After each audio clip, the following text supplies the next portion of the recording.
Bueno, lo primero que tenemos que saber para poder empezar con el tema nuevo, porque recuerden que esto es la introducción, es identificar los números irracionales, porque nosotros el tema nuevo es operar en el conjunto de los números irracionales, pero si ustedes no saben identificar cuáles son los números irracionales, difícilmente vamos a poder operar con ellos. Entonces, empezando con el punto 3, tanto el A, el B y el C son números parecidos, pero no son iguales. Cada uno tiene una característica diferente. En el A tenemos un arquito, eso quiere decir que el número es periódico. Ese 3 se repite infinitas veces.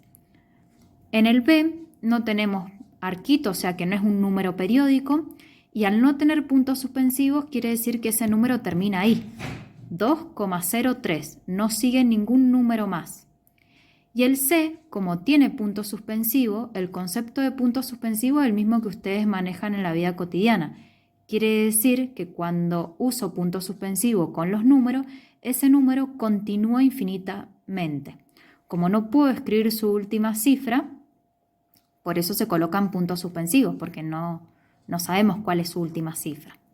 De estos tres números, que si bien tienen la misma cifra, pero son números diferentes por las características que les acabo de mencionar, hay uno solo que es irracional, que justamente es el C, porque los números irracionales son aquellos números decimales con infinita cifra decimal, no periódica. ¿Cómo demostramos o cómo escribimos que esa cifra decimal es infinita? Con puntos suspensivos. Este número no es irracional porque si no tiene puntos suspensivos está terminando ahí. Entonces es un número racional. Y lo mismo con los periódicos, que si bien este 3 se repite infinitas veces, sabemos que su último número es un 3. Entonces no es irracional, es racional. O sea que de estos tres números el que tenían que marcar con una cruz es el C. Siguiendo con el D, el número pi, ustedes lo vienen viendo desde la primaria como 3,14, pero en realidad ese número no termina ahí. Si ustedes lo escriben en la calculadora, podemos ver que tiene infinitas cifras decimales no periódicas. Entonces también es irracional, había que marcarlo con una cruz. En el caso del E, la teoría misma le dice que cuando tengo fracciones son números racionales, porque los números irracionales es imposible escribirlo como fracción. ¿Por qué? Pensemos un poquito, pensemos en este que es irracional.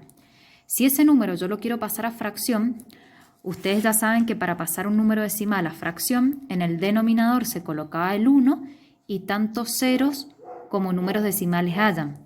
Si estos números decimales son infinitos, no puedo escribir tantos ceros, porque no sé cuántos números decimales hay. Entonces, por eso los irracionales nunca lo puedo escribir como fracción. Por lo tanto, al ver una fracción, ya me tengo que dar cuenta que no es irracional. Con respecto al F, la raíz cuadrada de 4 la podemos resolver mentalmente y eso me da más menos 2, o sea, números enteros.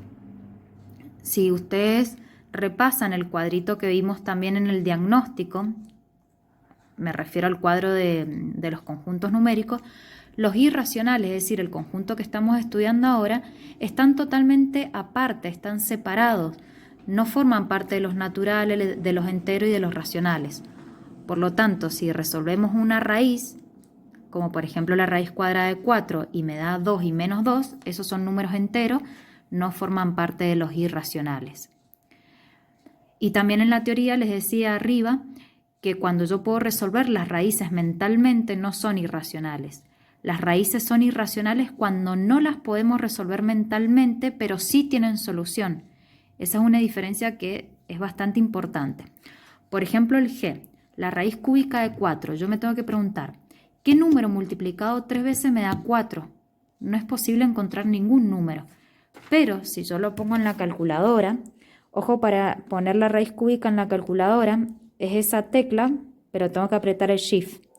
Entonces, Shift, esta tecla de 4. Pongo igual y fíjense que me dan todas esas cifras decimales. Incluso este número continúa, pero como la calculadora no lo puede seguir escribiendo, no es posible escribir todas esas cifras, pero al ver que ya tengo todos los casilleros llenos de la calculadora, quiere decir que ese número sigue. Entonces, ¿cuál es la diferencia? que esta raíz no la puedo resolver mentalmente, pero sí la puedo resolver en la calculadora. Entonces esta raíz sí tiene solución.